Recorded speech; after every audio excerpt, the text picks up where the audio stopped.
갈수록 조금 더 어려워진 느낌이 네. 들어서 자, 우회 상속 비교과세 특례 신설 이건 무슨 이거는 사실 내용이 좀 어려워요. 근데도 넣으셨네요. 네, 이거는 이제 이렇게 바꾸는 개정의 취지가 담겨 있다라고 생각이 들어가지고 일단은 전체적인 구조의 틀로 봤을 때는 유산세보다 유산취득세가 받는 사람이 응능 부담의 원칙에 따라 가지고 본인의 재산 받는 상속재산에 대한 대가를 이제 세금으로 납부를 하거든요. 그러니까 이게 합리적으로 다 되면 상관이 없는데 이렇게 구조가 되면 세금이 기존보다는 내려갈 거예요. 네. 그럼 여러 사람이 나눠서 받으면 각자 기본 공제들도 늘어날 수 있으니 세금 부담을 더 줄일 수가 있겠죠. 근데 이렇게 줄였는데 상속세를 다 납부하고 난 다음에 다시 자기들끼리 협의를 해서 네. 재산을 다시 바꾸는 거예요. 뭐 예를 들어 신고를 하지 않고 다시 재산을 뭐 나는 필요 없으니 다 가져가. 일단 세금은 적게 냈으니 이런 것들이 이제 나올 수 있다 보니까 세금을 그렇게 해가지고 적게 납부를 했는데 상속세 신고가 끝난 다음에 본인들끼리 재산을 다시 재분배를 한다. 이렇게 되면 이제 조사가 들어가겠죠. 조사가 들어가서 추가적인 부분에 대한 재산이 이전이 됐거나 라는 부분에 대한 내용을 검토를 해서 네. 원래 상속 받을 때 시점에 그 재산을 전부 다 받았던 걸 기준으로 상속세를 계산한 금액하고 네. 그 다음에 우회를 해가지고 증여를 한 금액하고 이제 비교를 해가지고 네. 더 많은 쪽으로 추징을 하겠다라는 내용이 담겨 있다라고 보시면 그러면 여기에 지금 피상속인이 해당 상속인에게 직접 상속한 경우와 비교해서 네. 감소액, 그러니까 세금을 덜 낸 부분만큼에 대해서는 과세를 하겠다, 네. 추징하겠다. 그래서 조세회피 대응이라는 건 결국 정부 차원에서 그렇죠. 어떻게 조세회피를 대응할 거냐를 네. 얘기하고 그래서 있는 거죠. 여기 뭐 발표된 자료나 여러 가지를 보면은 이제 후속 조치로 이러한 부분들을 어떻게 더 꼼꼼하게 조사를 하고 시스템을 만들 거냐에 대한 방안들을 마련하고 있다 뭐 이런 얘기들이 나와 있거든요. 충분히 또 정부 차원에서는 충분히 할 수 있다고 생각합니다. 네, 뭔가 이거를 막기 위해서 네. 철저하게 하고 있다라는 얘기를 해주시는 거군요. 그래서 일반적으로는 지금 뭐 대상 금액은 상속재산 일단 30억 원 이상 그리고 사후관리 기간은 상속 개시 후 5년으로 이제 놓고 있는데 사실 이거는 지금 고액 상속자에 대한 사후관리 기준하고 동일하다고 보셔야 돼요. 네. 그래서 지금은 이런 이제 금액에 대한 기준을 일단 가정해가지고 만들어 놓고는 있지만 앞으로 이게 조금 더 구체화되고 하면 개인적인 생각으로는 그 금액도 낮출 수도 있고 뭐 사후관리 기간도 길게 늘릴 수도 있지 않을까라고 생각을 합니다. 이거를 굳이 세무사님께서 네. 설명 자료에 넣으신 이유가 있을까요?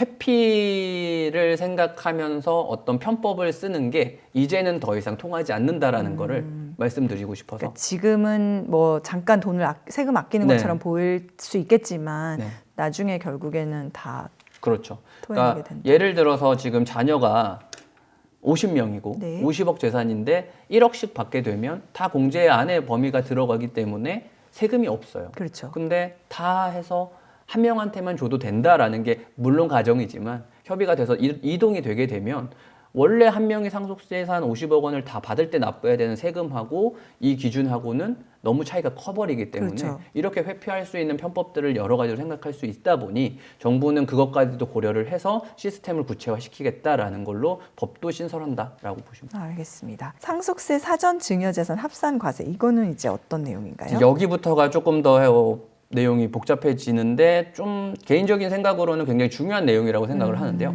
중요한 내용. 네, 상속재산 같은 경우에는 원래 원칙이 상속이 발생한 날짜를 기준으로 그 날짜에 가지고 있는 재산 전체에 대해서 현행세법은 세금을 부과를 하죠. 네. 그러다 보니까 그럼 내가 죽기 직전에 재산이 없으면 세금 부담을 덜 할 수 있겠다라는 생각에 미리 자녀들한테 사전에 증여를 할 수가 있어요. 네. 이 사전에 증여를 하는 목적이 여러 가지가 들어갈 수는 있지만 상속재산에 대한 상속세 컨설팅을 할 때 사전 증여를 굉장히 많이 쓰거든요.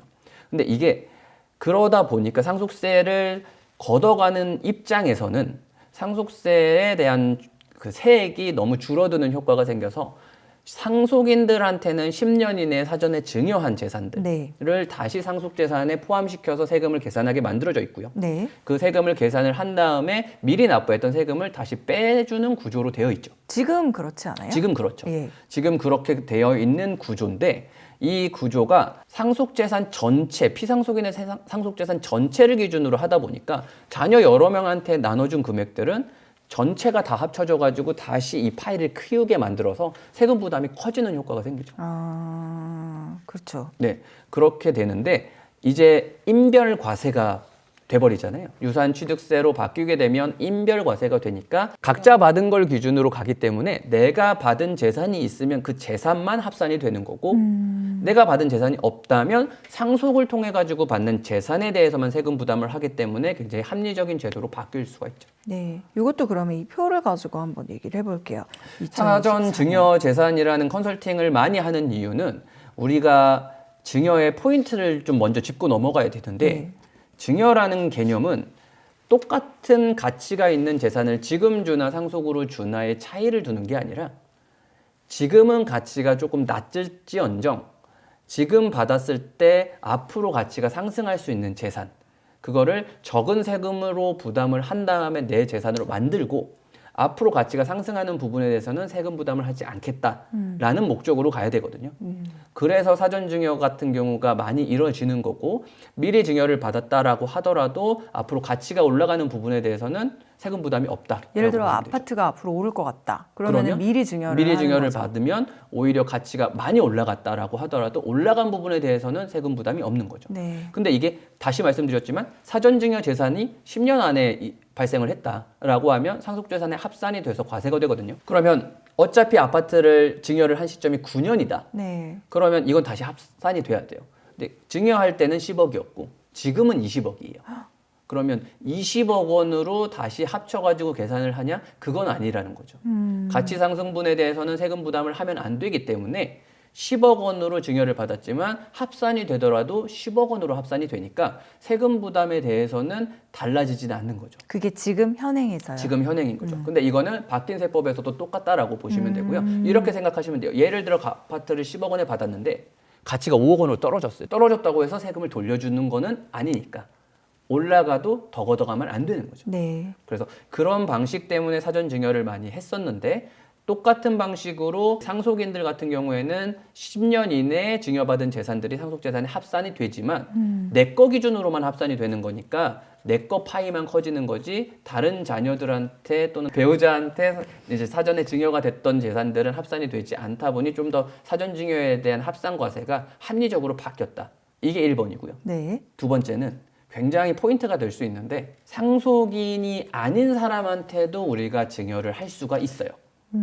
맞아요. 많은 분들이 꼭 자녀들한테만 증여를 할 수 있는 걸로 생각을 하시는데 자녀가 아닌 사람한테, 저한테도 증여를 하실 수 있는 거고요. 안 할 뿐이지. 그렇죠? 그렇게 할 수 있는 건데 우리가 상속인이 아닌 사람들의 그럼 대표적으로 줄 수 있지만 상속인이 아닌 사람이 누가 있냐? 손자, 손녀. 그리고 사위 며느리들이 있어요. 사위 며느리들 같은 경우에는 그래도 주는 가능성이 좀 낮다 보니 기간을 10년까지로 두고 있지는 않고요. 5년으로 짧게 5년 안에 준 재산이 있다라고 하면 합산이 되는 거고 5년이 넘어버렸다. 그러면 증여세 납부한 걸로 끝나버리는 거예요. 오히려 증여가 다시 상속재산에 합산이 되는 게 불합리한 구조라고 생각이 들거든요. 왜냐하면 사위 며느리나 손자 손녀들이 상속이 발생했다고 그 재산을 법률적으로 당당하게 합법적으로 받아갈 수 있는 위치는 아니니까.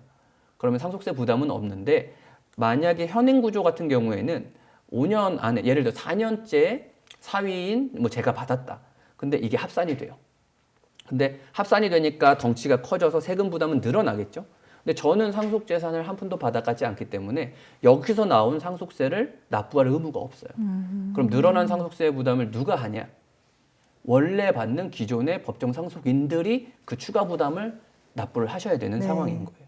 그래서 이러다 보니까 좀 더 합리적으로 바꿔서 상속인이 아닌 사람들, 상속인들한테는 미리 주고 재산을 나눠가지고 주면서 세금을 적게 낼 수 있으니까 똑같이 10년으로 유지를 하지만 상속인이 아닌 사람인데 상속재산을 받지 않는다. 그러니까 유언을 통해서 누구에게 주겠다라는 게 전혀 없으면 받을 수 없으니까. 네. 그러면 이 사람들은 5년이라는 기간이 아니라 1년 전에 받았다 하더라도 상속세 부담은 없고 증여세 난 걸로 종결하겠다.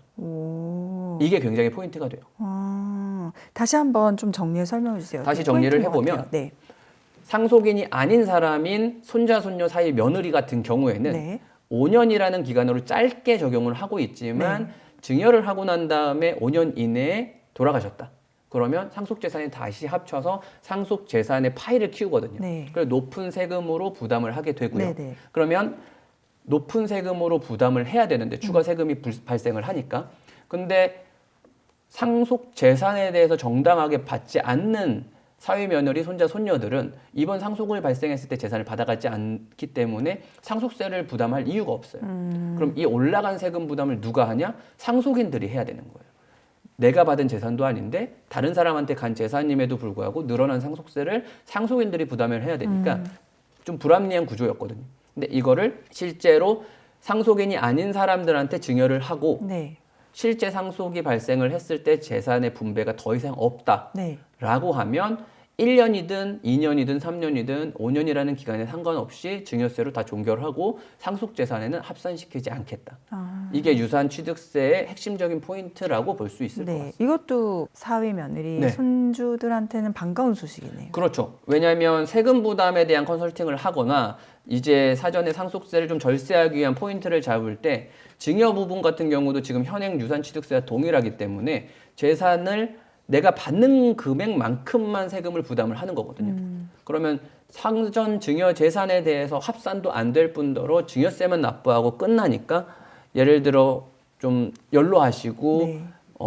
상속이 발생할 수 있는 기간이 많이 남지 않았다라고 했을 때는 분산을 통한 재산 분배 세금 절세가 좀 가능할 수 있는 구조가 될 수 있죠. 타임라인을 통해서 한번 다시 살펴볼까 봐요. 다시 처음부터 한번 살펴보면 네. 상속인한테 증여를 했던 재산 같은 경우에는 10년 이내의 재산이 합산이 된다. 네. 예를 들어서 실상속인 25년도에 상속이 발생을 했어요. 네. 상속이 발생했는데 상속 재산은 이미 사전에 증여를 했기 때문에 없다. 네. 라고 가정을 했는데 네. 자, 예를 들어서 7년 전인 18년도에 증여를 했다. 상속인에게. 이때 부동산 평가 금액은 10억 원이었다라고 가정을 해보면요. 이때 증여세는 한 2억 2,500 정도를 납부를 하셨을 거예요. 근데 25년도에 상속이 발생을 하다 보니까 7년 안에, 그러니까 10년 안에 상속이 발생을 했죠. 네. 그러면 상속재산이 다시 합쳐가지고 계산을 해야 되는데 네. 다시 계산을 할 때 부동산 가액이 10억 원짜리가 15억까지 올라갔다 하더라도 네.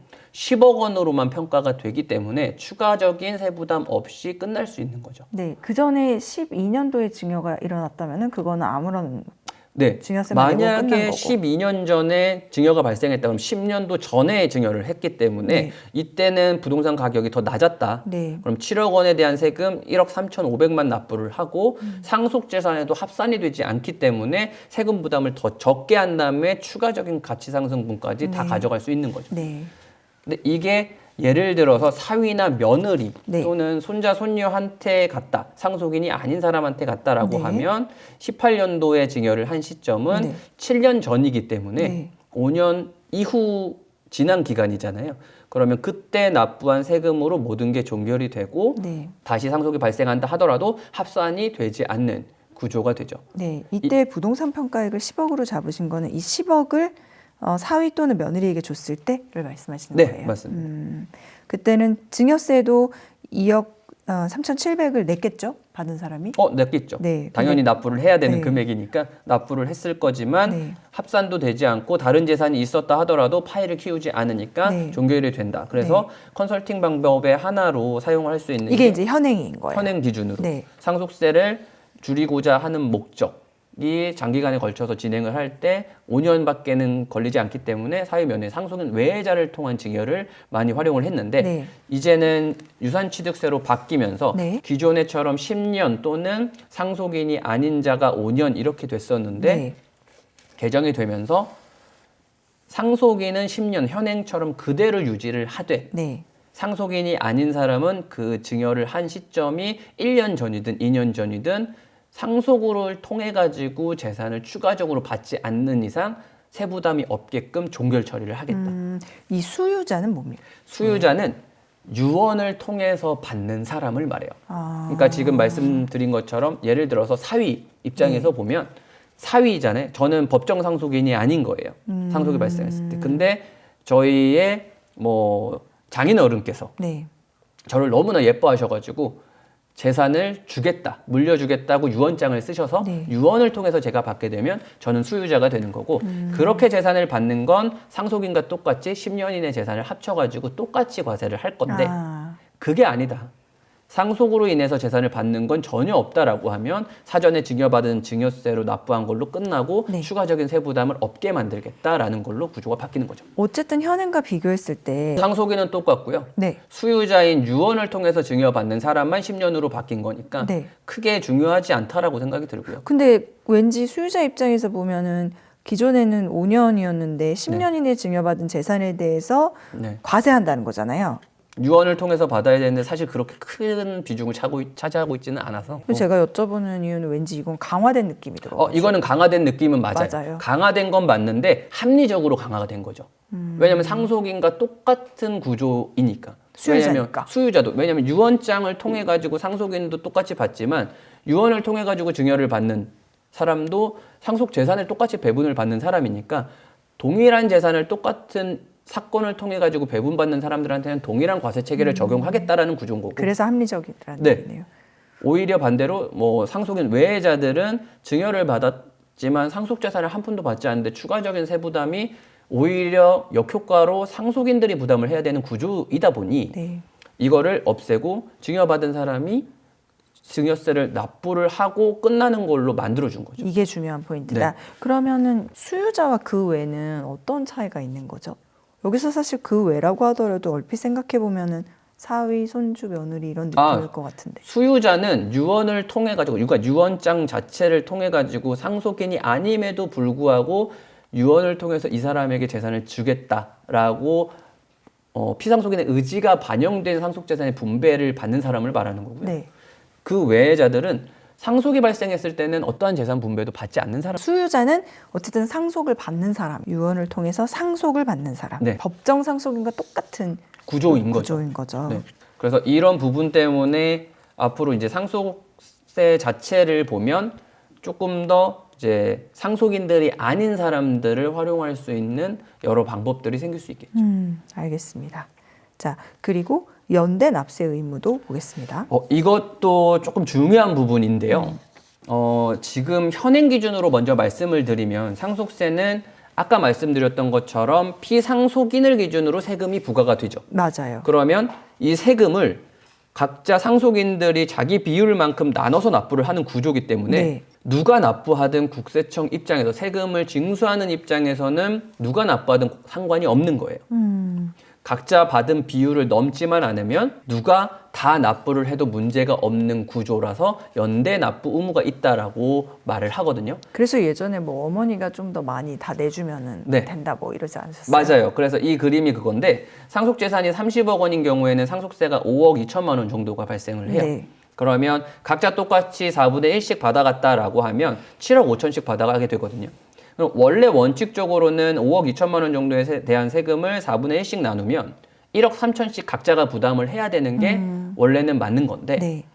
어머니가 재산이 더 많으셔서 어머니가 다른 자녀들에 대한 상속세를 다 한 번에 납부를 해줘도 네. 증여세 부분에 대한 이슈가 없이 끝날 수 있는 거죠. 네. 이걸 연대 납부 의무로 하고 누구한테 걷어가도 상관이 없기 때문에 오히려 상속세 컨설팅 방법으로 많이 사용을 했었거든요. 예전에는 그러니까 네. 현행 기준. 현행 기준으로 네. 배우자가 공제를 많이 받아가고 네. 그 재산으로 자녀들의 상속세를 대신 납부를 해주면 그러면 2차 상속이 일어날 때 부담을 좀 줄일 수 있으니까. 그렇죠. 2차 상속이 발생을 했을 때 부담을 줄일 수도 있고 1차 상속 때도 상속세 부담 없이 자녀들은 재산을 분배받을 수 있는 거죠. 네, 근데 이해했습니다. 이게 이제 바뀌게 되면서 네. 연대납세 의무가 사라지진 않았는데 네.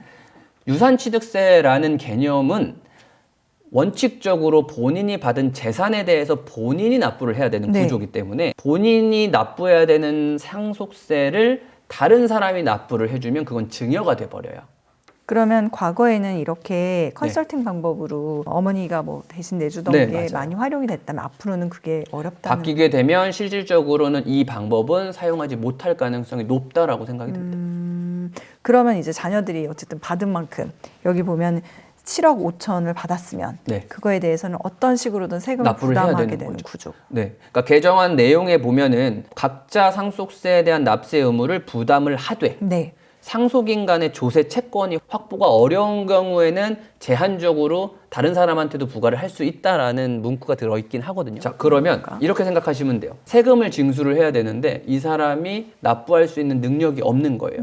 그러면 다른 사람이 대신 이 세금을 납부를 해라 네. 라는 구조거든요. 네. 연대 납부는. 네. 근데 이 사람한테 조세 채권, 그러니까 세금을 걷어가야 되는 이 권리가 불가능해야 되는데 재산을 받았잖아요.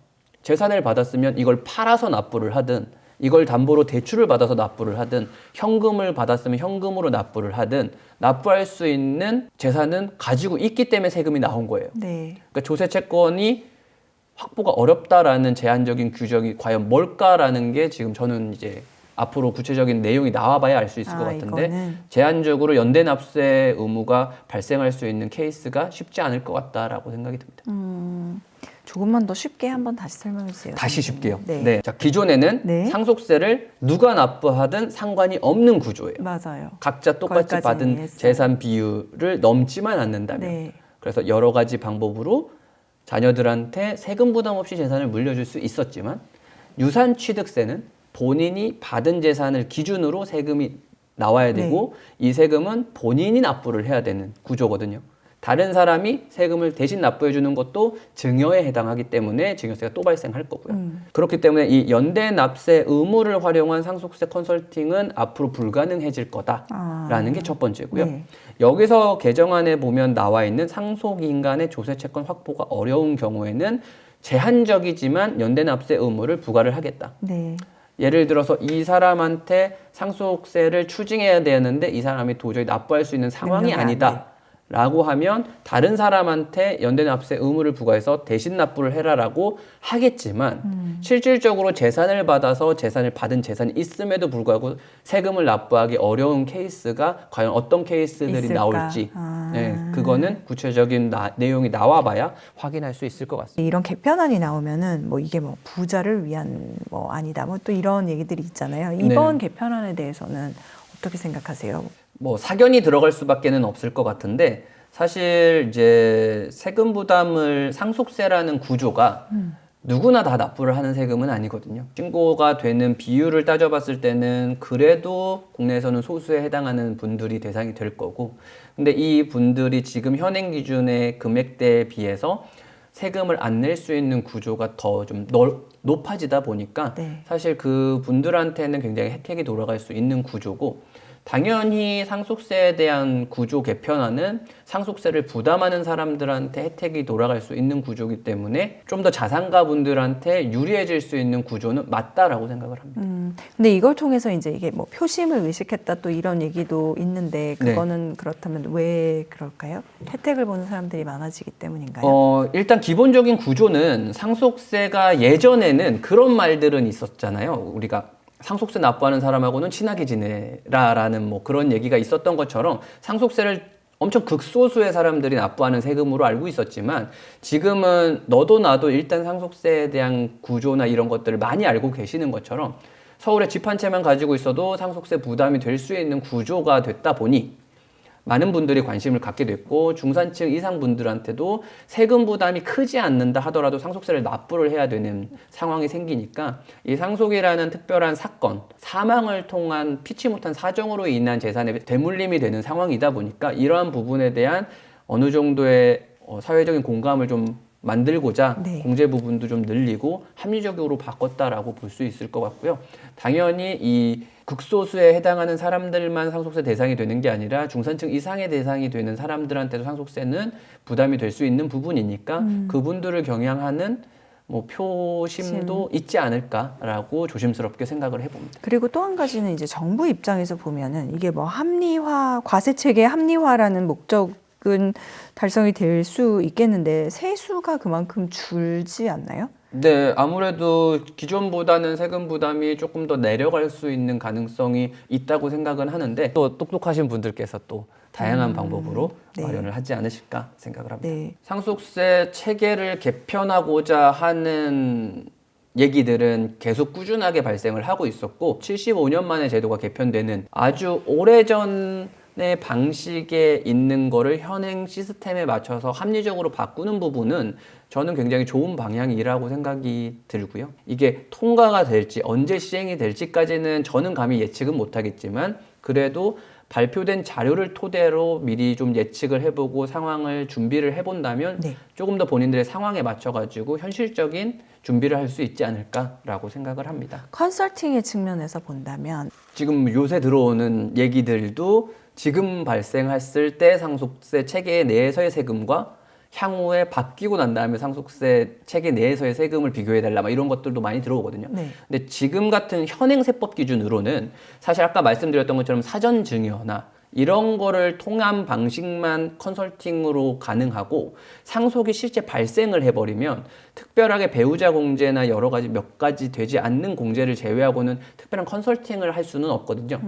근데 이게 바뀌게 되면 이제 누가 얼마를 받아가고 어떻게 받아가고 각자 기준에서 적용될 수 있는 공제가 뭐냐에 따라서 네. 세금 부담의 차이가 크게 달라질 수가 있기 때문에 상속이 발생하기 전인 사전 컨설팅도 중요하지만 상속이 발생하고 난 이후에 상속 재산에 대한 컨설팅도 굉장히 이제 중요해질 것 같다. 분배를 뭐 어떻게 네. 할지 이런 거요. 네, 중요해질 것 같다라고 생각을 하고 있습니다. 개편으로 실제로 이어질지 아닐지는 조금 더 지켜봐야 되는 상황이라고는 합니다만 세무사님 말씀대로 방향이 어떻게 가는지 또 이게 합리적인 방향이라는 데는 어느 정도 공감대가 이루어지고 있는 것 같으니까 저희가 이 시점에 이걸 짚어보는 게 의미가 있을 것 같아서 마련을 했고요. 오늘도 네. 명쾌하고 또 친절한 설명으로 이렇게 자료까지 준비해서 나와주신 고경남 세무사님께 감사드리겠습니다. 감사합니다. 고맙습니다. 네.